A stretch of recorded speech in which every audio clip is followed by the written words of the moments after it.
চীনকে পাকিস্তানের সবচেয়ে সময়ের পরীক্ষিত বন্ধু বলে উল্লেখ করেছেন পাক প্রধানমন্ত্রী শাহবাজ শরীফ।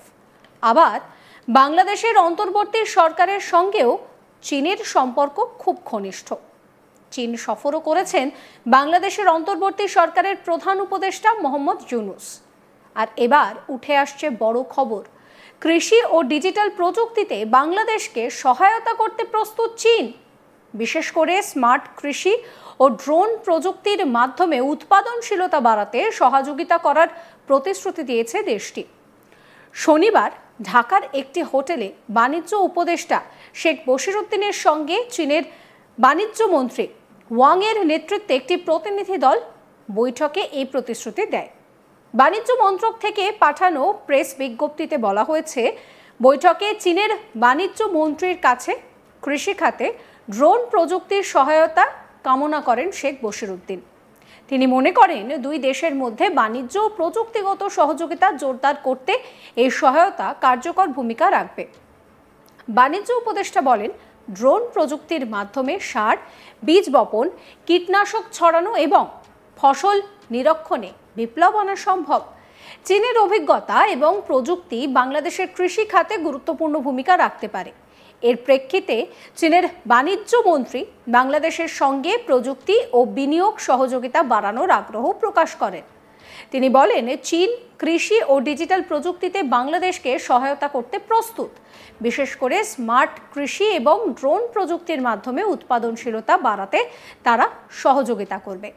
বাণিজ্য উপদেষ্টা বলেন যে বাংলাদেশে বিশাল সমুদ্রসীমা থাকলেও আধুনিক ফিশিং জাহাজ এবং প্রযুক্তির অভাবে এই খাতে পূর্ণ সম্ভাবনাকে কাজে লাগানো যাচ্ছে না।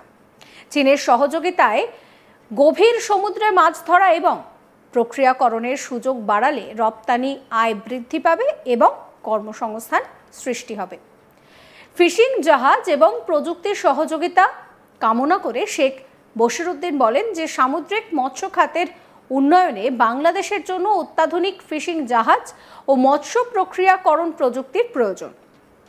চীনের অভিজ্ঞতা ও প্রযুক্তিগত সহায়তা আমাদের এই খাতকে আরও শক্তিশালী করতে পারে।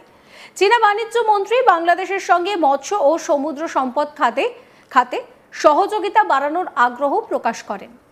তিনি বলেন, চীন বাংলাদেশের মৎস্য খাত ও সমুদ্র সীমার সম্পদ আহরণে প্রয়োজনীয় সহায়তা দিতে প্রস্তুত। দুই দেশের মধ্যে বাণিজ্য প্রতিনিয়ত বৃদ্ধি পাচ্ছে বলে উল্লেখ করেন তিনি। বাংলাদেশের আর্থ-সামাজিক উন্নয়ন, বিশেষ করে এদেশের মানুষের জীবনের মান উন্নয়নে চীন সরকার বেশ কয়েকটি প্রকল্প বাস্তবায়ন করেছে, যার সুফল জনগণ ভোগ করছে। বৈঠকে চীনের প্রতিনিধি দলে বাংলাদেশে নিযুক্ত চীনের রাষ্ট্রদূত তিনি বলছেন যে চীনের বাণিজ্য মন্ত্রক director general of outward investment and economic cooperation, চীনের বাণিজ্য মন্ত্রণালয়ের director general of the department of Asian affairs এবং বাংলাদেশ প্রতিনিধি দলে বাণিজ্য সচিব, শিল্প সচিব, কৃষি সচিব ও বাংলাদেশ ট্রেড অ্যান্ড ট্যারিফ কমিশনের চেয়ারম্যান তারা উপস্থিত ছিলেন।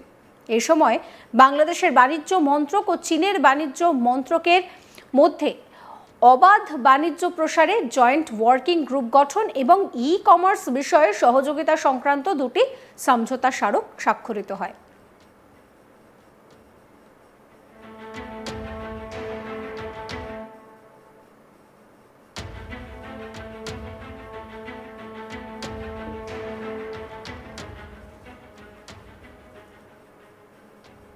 সমঝোতা স্মারকে বাংলাদেশের পক্ষে বাণিজ্য উপদেষ্টা শেখ বশিরউদ্দিন ও চীনের পক্ষে সেদেশের বাণিজ্য মন্ত্রী তারা স্বাক্ষর করেন। উল্লেখ্য, চীনের বাণিজ্য মন্ত্রী তিনি ব্যবসায়ী এবং বিনিয়োগকারীর একটি দল নিয়ে 31শে মে 3 দিনের সফরে দুপুরে ঢাকায় যান।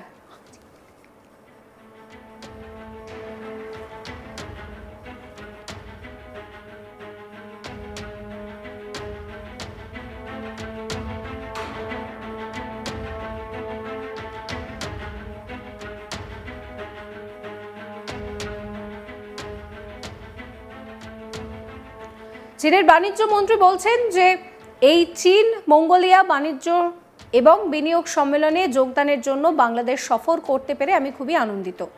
এই অনুষ্ঠানের প্রতি তাদের দৃঢ় সমর্থনের জন্য আমি বাংলাদেশের সংশ্লিষ্ট বিভাগ, বিনিয়োগ উন্নয়ন ব্যুরো, আমেরিকার চীনা দূতাবাস এবং দুদেশের সংশ্লিষ্ট ব্যবসায়িক সংগঠনগুলিকে ধন্যবাদ জানাতে চাই। চীন আমেরিকা অর্থনৈতিক সহযোগিতার প্রতি তাদের দীর্ঘমেয়াদী উদ্বেগ এবং মনোযোগের জন্য আমি সমাজের সকল স্তরের মানুষকে ধন্যবাদ জানাতে চাই।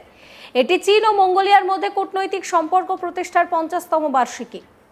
গত অর্ধ শতাব্দী ধরে দুদেশ ঘনিষ্ঠ উচ্চ স্তরের বিনিময় বজায় রেখেছে।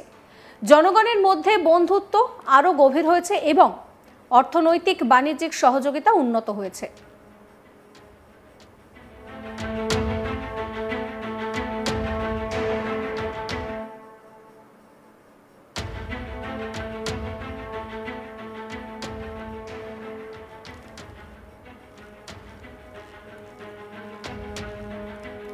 首席顾问、尊敬的乔杜立主席、姚文大使、各位来宾、各位企业家的朋友们、女士们、先生们，大家上午好！很高兴到访美丽的孟加拉国，来出席此次的中蒙贸易投资大会。感谢孟方有关部门、投资发展局、中国驻蒙使馆及两国相关的商协会为本次活动提供的大力支持，也感谢各界人士长期以来对中蒙经济合作关心和关注。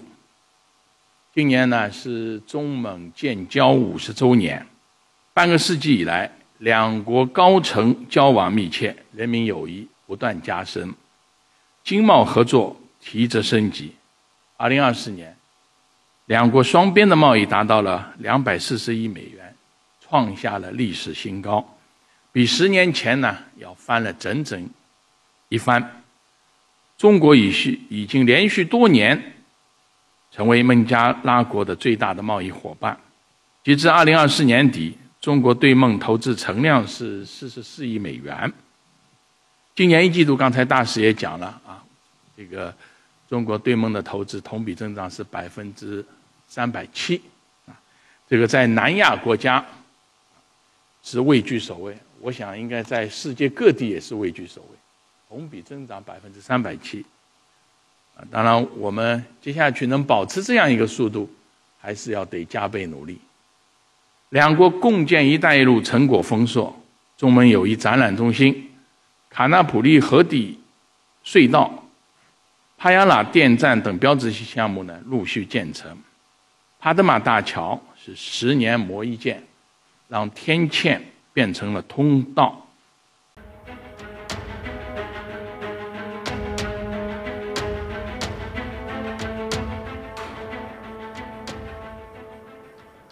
সমস্ত খবরের আপডেটের জন্য আপনাদের নজর থাকুক আজ তাক বাংলায়। চ্যানেলটিকে সাবস্ক্রাইব করবেন, নোটিফিকেশন পেতে বেল আইকনে ক্লিক করবেন, ফলো করতে ভুলবেন না আজ তাক বাংলার হোয়াটসঅ্যাপ চ্যানেলও।